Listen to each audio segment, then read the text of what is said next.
The cabin was silent, save for the shallow gasps of a woman in labor and the low whistle of wind squeezing through the crooked window pane.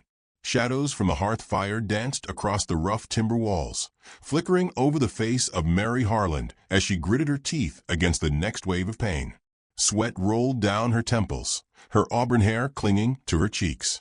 There was no midwife, no gentle hand to wipe her brow, only the raw isolation of the frontier and a world shrunk down to the agony of childbirth. She screamed, a rag stuffed between her teeth to stifle the sound, not because of modesty, but because Jed didn't like loud noises. It riled him. He'd said so more than once, especially when the whiskey spoke louder than he did. Mary bore down, muscles burning, and felt the shift inside her body. One more push, one more, and then silence, broken only by a sharp, wet cry. Her hands trembled as she pulled the child to her chest. A girl. Tiny, red, perfect. For a moment, everything paused. The pain, the fear, even the winter wind outside seemed to hold its breath. Mary cradled her newborn, pressing a kiss to her damp forehead. Her heart surged with the kind of love she hadn't known she still had inside her. She thought, you and I, we're going to make it. The door slammed open. Jed's boots clomped in, mud frozen to the soles. The whiskey was already on his breath before she even looked up. He smelled like gun oil and failure.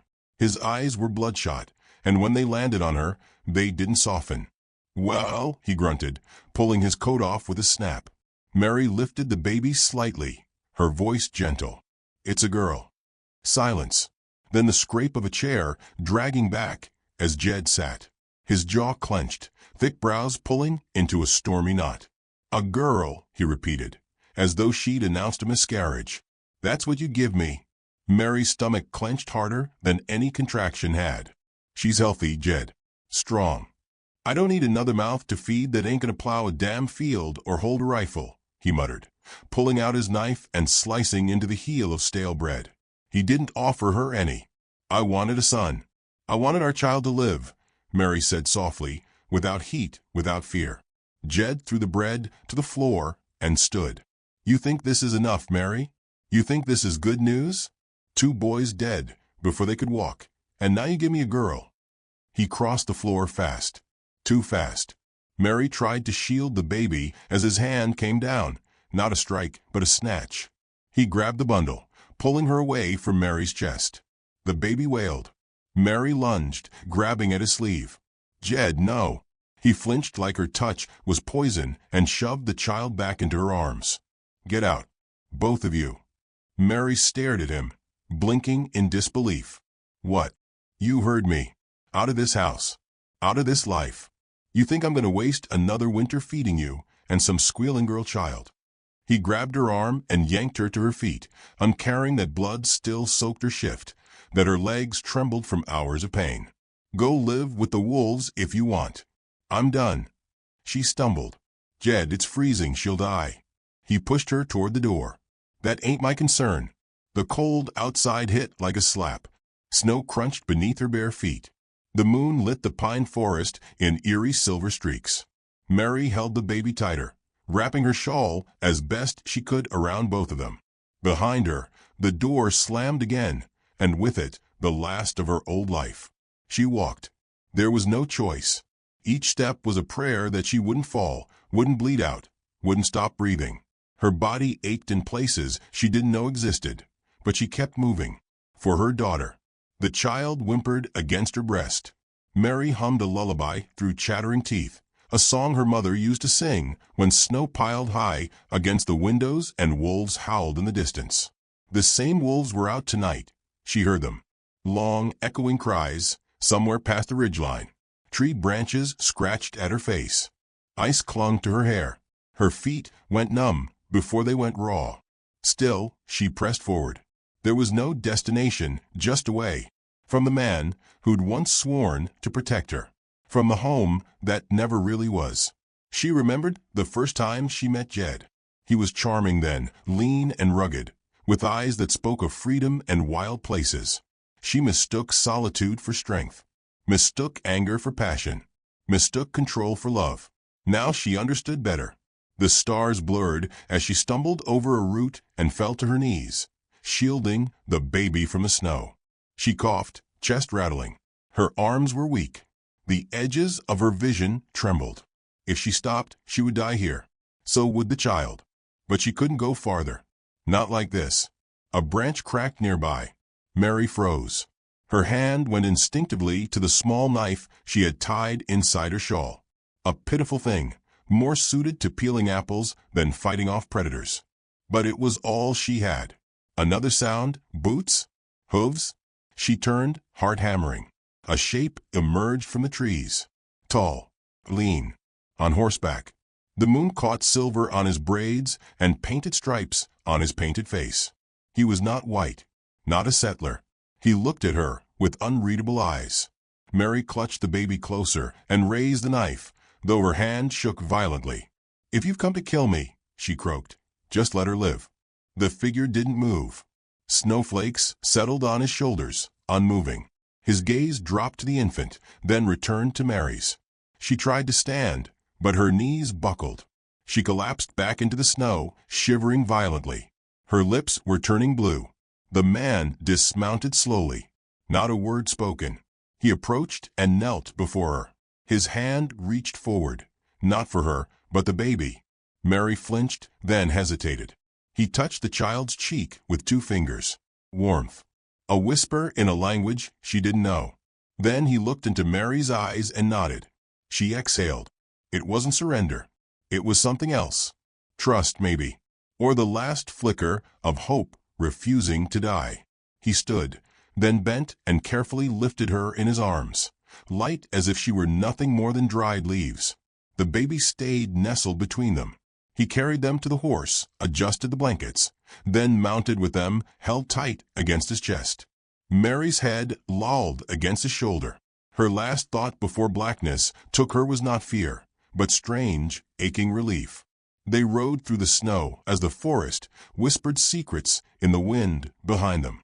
And for the first time in a long, long while, Mary didn't feel alone. Smoke curled in gentle spirals above her, rich with the scent of burning cedar and something unfamiliar, sweet, earthy. Mary opened her eyes slowly. The world was soft and strange. Animal hides lined the walls of the circular space. A fire cracked in the center, warming the space, casting gold over woven blankets and painted symbols. She tried to move. Pain rippled down her spine like fire. Her breath caught. A gentle coo beside her, her baby. Safe. Nestled in a hollow of furs. Her tiny chest rose and fell with steady rhythm. Mary reached out, touching her daughter's cheek. Alive. Still warm. Still breathing. "You are awake." The voice was deep, measured. She turned her head and saw him. The man from the woods. He crouched near the fire, feeding thin strips of bark into the flames. His face was angular, solemn, marked by black paint across the bridge of his nose and down his jaw. His hair, long and braided, caught the firelight. "You carried me." He didn't answer. She tried again. "Why?"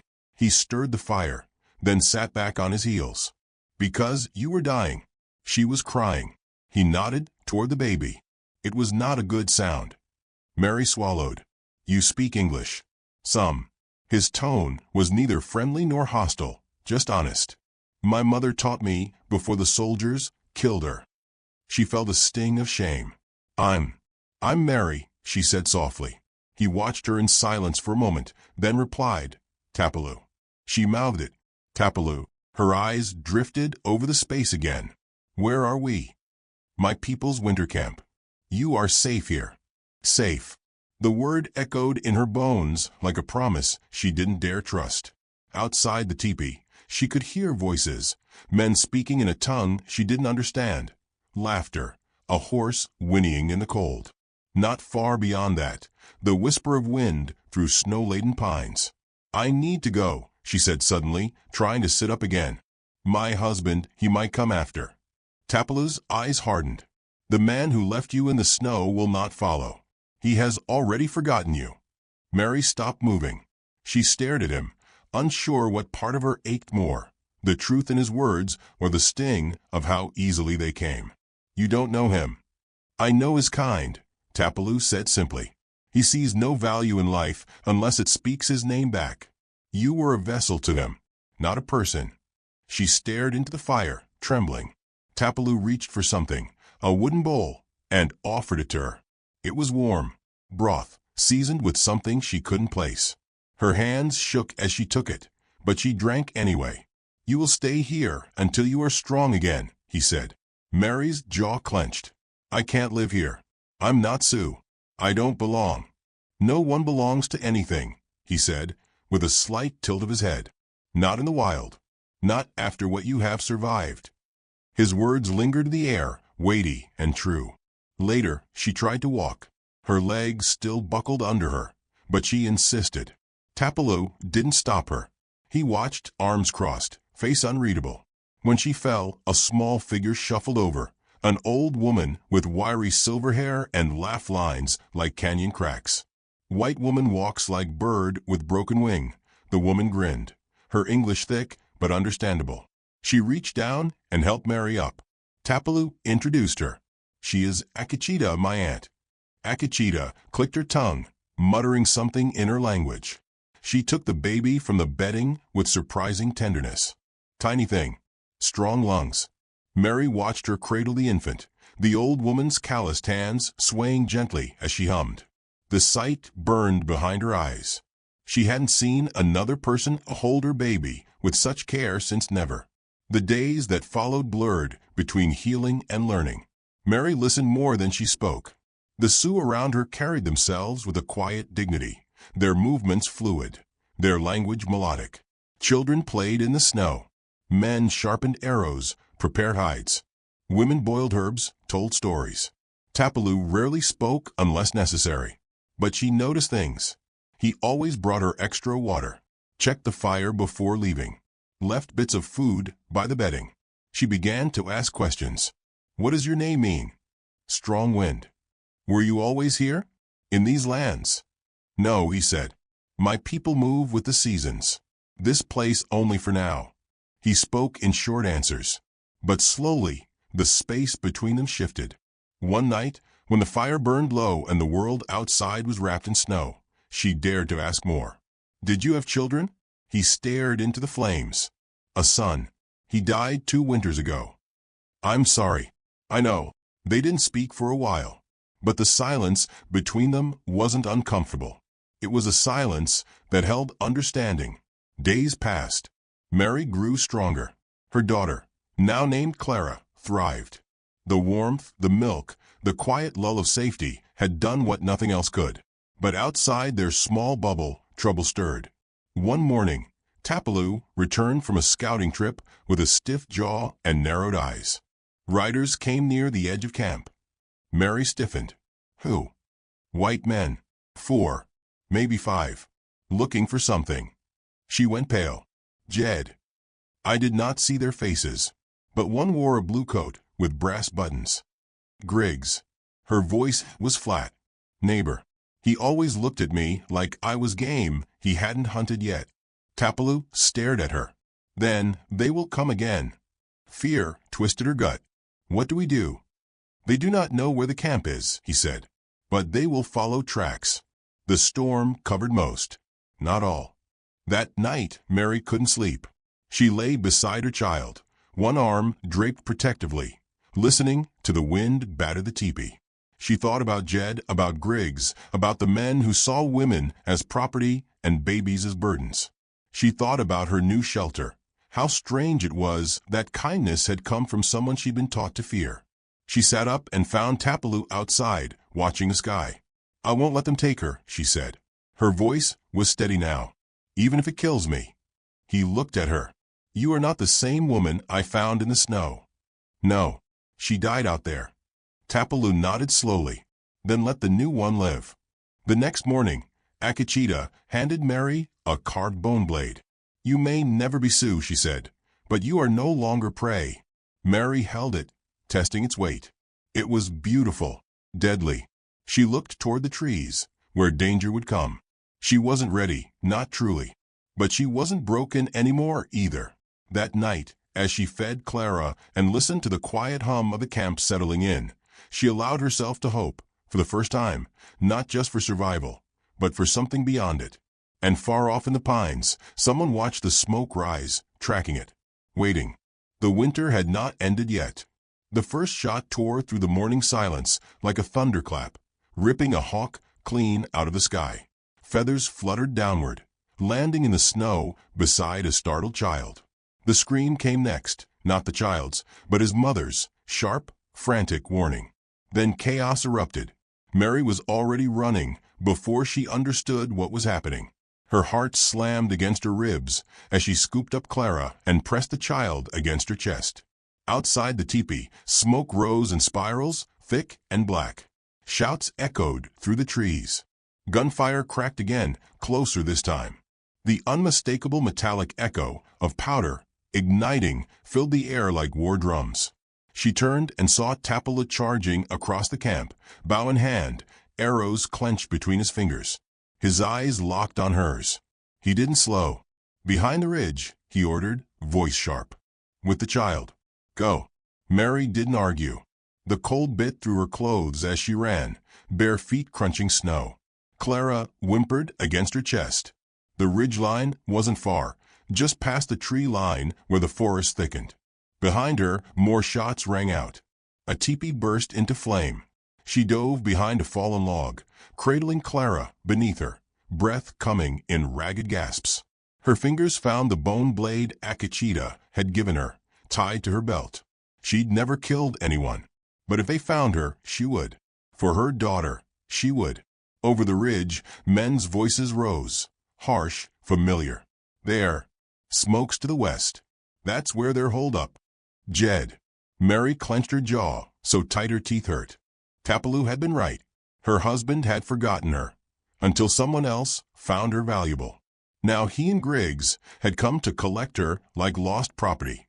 And they brought others, ranch hands and cowards, who'd follow a rifle's lead if the reward was good enough. They got women and kids in there, one man muttered. And pigs got teeth, Griggs replied. We ain't leaving empty-handed. A branch snapped behind her. Mary whirled, knife in hand. But it was Tapaloo. He crouched beside her, his breath ghosting in the cold. Blood streaked his sleeve, but he didn't slow. They have rifles, he said. She nodded. 4, maybe 5. Coming from the south. I counted 2 on the ridge already. Jed, she asked. Yes. Mary swallowed. What do we do? He looked down at Clara, then at her. We don't run. Mary had never seen his eyes so still, like pools frozen mid-tide. She didn't argue. She handed him Clara, knowing he would keep the baby safer than she could. She tied her hair back, tucked her blade into her belt, and stood. I'll draw them into the pines, she said. Tapala's gaze didn't waver. You're not a warrior. No, she said, I'm a mother. That's worse. He didn't try to stop her. Mary slipped through the trees like a ghost, heart thundering. She moved fast, each footstep precise, each breath measured. She circled around the camp, flanking the intruders. Branches clawed at her arms. Snow muffled her steps. She spotted Griggs first. He was crouched near a tree stump, loading his rifle, grinning like a man at a poker table who thought he had the winning hand. Rage surged through her. She didn't feel afraid. Not anymore. Just focused. She crept closer. He looked up just in time to see her eyes. Mary lunged. The blade went deep into his side, under his ribs. He gasped, dropped the rifle. She pulled the knife free and struck again. He collapsed, gurgling. She backed into the trees before the others could react, blood pounding in her ears. Gunfire broke out again, closer now. Tapala's war cry rang across the clearing, sharp and high like an eagle's scream. It chilled the marrow in her bones. She saw him in the treeline, moving like smoke, arrow notched, bow taut. He loosed one. A man screamed. Another shot fired. A horse bolted past, riderless. Mary ducked low, grabbed Griggs' rifle, and turned it over in her hands. She had fired one once years ago. Jed said it was a parlor trick for city girls. But Mary was done listening to Jed. She found cover behind a boulder and steadied the barrel. Jed appeared in the clearing, barking orders, rifle over his shoulder. He moved with false confidence, like someone who thought he couldn't bleed. Mary took a breath. Then another. Then squeezed the trigger. The shot went wide, striking a tree behind him. Jed flinched, turned, scanning. "Mary," he shouted, voice laced with disbelief. "That you?" She didn't answer. She fired again. This time the bullet grazed his thigh. He dropped, cursing, clutching his leg. "Goddamn woman," he roared. Tapaloo closed in. Jed turned, raised his weapon. Too slow. Tapaloo tackled him hard, sending them both crashing into the snow. They wrestled, grunting, blades flashing. Jed's strength was wild, desperate. But Tapaloo was precise, unrelenting. Mary watched, heart hammering, torn between fear and fury. Jed landed a punch to Tapaloo's jaw, broke free, and staggered up with his rifle. "Enough," he shouted. "She's mine. That baby's mine." "No," Mary said, stepping out of the trees. Jed whirled toward her, eyes wide. What the hell are you doing with these savages?" "I survived," she said. "Something you never taught me to do." He raised the rifle. Tapaloo was faster. The arrow struck Jed in the chest. He staggered, coughed, blood bubbling from his mouth. His eyes locked on Mary's, pleading. He dropped to his knees. She stepped closer. "You could have had a family," she said. "But you wanted ownership." He fell forward into the snow, face first. Still. The prairie was silent again, but it wasn't peace, it was aftermath. Smoke still rose from the scorched edge of camp. Bodies lay twisted in red-stained snow. But the worst of it, the terror, the threat, was over. Mary knelt beside Clara, who now lay wrapped in Tapaloo's cloak. Her daughter reached up, unfazed by the carnage, grabbing at the falling snowflakes with tiny fingers. Tapaloo stood beside her, blood on his shirt, but calm in his stance. "More will come," he said quietly. "I know," Mary replied. He looked at her. "We can't stay here." She nodded. They buried the dead that evening. Griggs, Jed, the others, wrapped and burned away from the camp. The Sioux dead were mourned in song and silence, names carried to the sky with smoke. Mary didn't cry. She was past tears. But when she placed Clara in Tapaloo's arms and watched him cradle the child as if she were his own blood, something inside her ached and healed at once. Later, when the stars had crept out and the embers glowed low, she sat beside the fire, staring at the rifle in her lap. "You killed for her," Tapaloo said. Mary met his eyes. "I'd do it again." He nodded. "You will have to." She didn't flinch. A new world was coming. One where women like her weren't silent, weren't property, weren't prey. One where a child born unwanted could grow strong. One where survival wasn't enough. It was time to ride west and make that world real. The trail was quiet. Not silent, never truly silent on the frontier, but the kind of quiet that hinted at danger waiting just beyond the next ridge. Crows circled high above, crying like omens. Hoof prints stretched in the dirt behind them, half frozen from the overnight frost. Mary rode at Tapaloo's side, her daughter wrapped close against her chest, both of them blanketed in buffalo hide. She had not spoken for nearly an hour, and neither had he. The weight of what they'd done, and what still waited ahead, pressed on them like the gray clouds forming overhead. A week had passed since the ambush. The Sioux camp had been relocated deeper into the forest, too exposed now to risk another assault. Mary and Tapaloo left not under orders, but because they both knew they couldn't stay. Not when the price of shelter was more blood spilled. The settlers wouldn't stop. Griggs was dead. Jed was buried beneath ice and regret. But others would come. Others who thought a woman was a thing to reclaim. Who thought a warrior's kindness was weakness. Who didn't yet understand what had been born that winter in the firelight and the scream of rifles. Mary wasn't running. She was preparing. Tapaloo rode ahead, gaze fixed on the valley that spilled out below. The land stretched in ochre and white, snow-laced pines, frozen rivers, and hills that looked like sleeping beasts. He pulled his horse to a halt and raised one hand. Smoke. Thin, spiraling, unnatural. He turned to her. There waiting. She didn't need to ask who. Word traveled fast out here. Griggs's boys had kin. Jed's friends drank with devils in town saloons. and a posse of self-righteous cowards could form quicker than a snowstorm. "How many?" she asked. "6.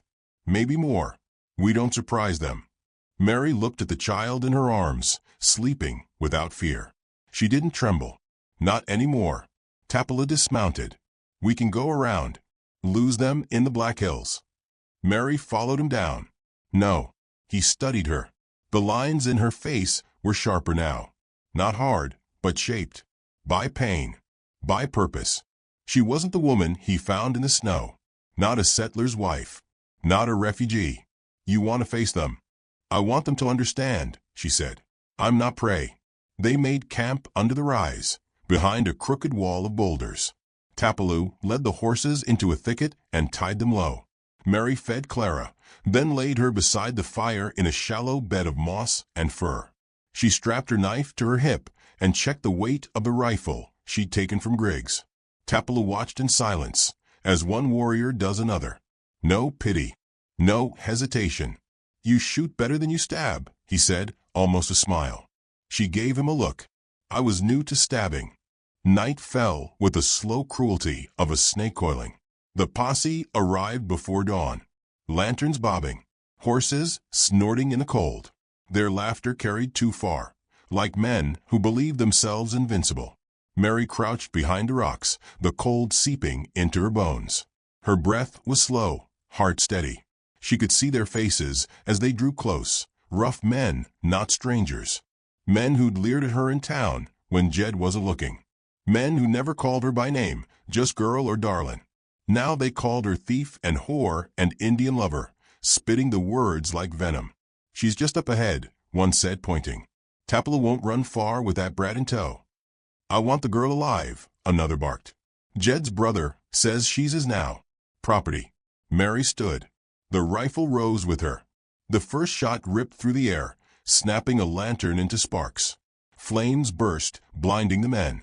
She moved before the echo faded, circling wide, firing again. A man fell, screaming, blood spraying against packed snow. Tapaloo launched from the brush, bow singing. One, two men dropped, arrows buried in their throats. Another stumbled back, trying to mount his horse. Mary tackled him from behind, knife drawn. This time, she didn't hesitate. She drove it deep into his side and twisted. He fell, gasping for a mother who wasn't coming. A rifle cracked. Tapala spun and dropped to one knee, pain flashing across his face. He shouted something in Lakota Mary couldn't understand. She rolled behind a log, reloading. A man charged her from the left. Mary shot him through the chest mid-run. He fell without a sound. The smoke stung her eyes. Somewhere, Clara cried out. Mary ran. A settler stepped in her path, big, red-bearded, swinging a club. She ducked. He roared, lunged. She used his momentum against him, slamming the rifle, but into his jaw. He reeled. She grabbed his pistol from his belt and fired point-blank. Blood sprayed across the snow. Mary reached Clara just as another man tried to grab the child. She didn't think, just aimed and shot. He flew backward, hit the tree trunk, slid down with a blank stare. Clara screamed louder, but she was safe. Tapaloo limped to her side, face streaked with blood and sweat. His bow was gone, but his tomahawk remained. One man stood left, Jed's brother, face twisted in rage and something fouler. "You think you've won, you bitch?" he spat, raising his gun. "You think this ends with you breathing?" Mary stepped forward, no fear in her bones, only ice. "No," she said. "It ends with you remembering my face in hell." She shot him once, in the heart. He crumpled. And just like that, the prairie was quiet again. Birds stirred. Wind returned. Fire crackled in a tree where lantern oil had spilled. And Mary stood in the center of it all, breathing hard, staring at the blood-soaked ground. Tapaloo fell to one knee. Mary rushed to him, helping him sit. His leg was torn, but not fatal. He grunted, pain flaring in his eyes.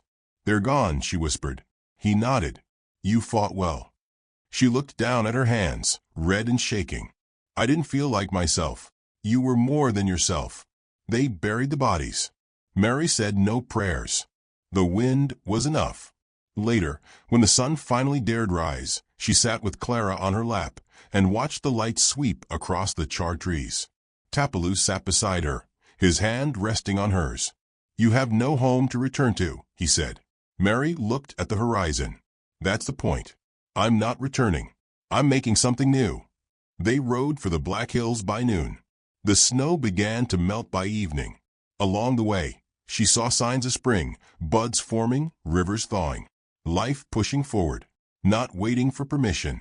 A cabin would rise in the valley someday. One built by hands that had burned the old world down. Tapaloo would teach Clara how to hunt. Mary would teach her how to fight. And when the girl asked why the world feared her mother, Mary would tell her about blood and fire. And the night a legend was born in the dark. Not because she was chosen, but because no one chose her, and she chose herself. And if this story moved you, don't forget to like, subscribe, and share your thoughts in the comments. Because out here on the frontier, every voice counts.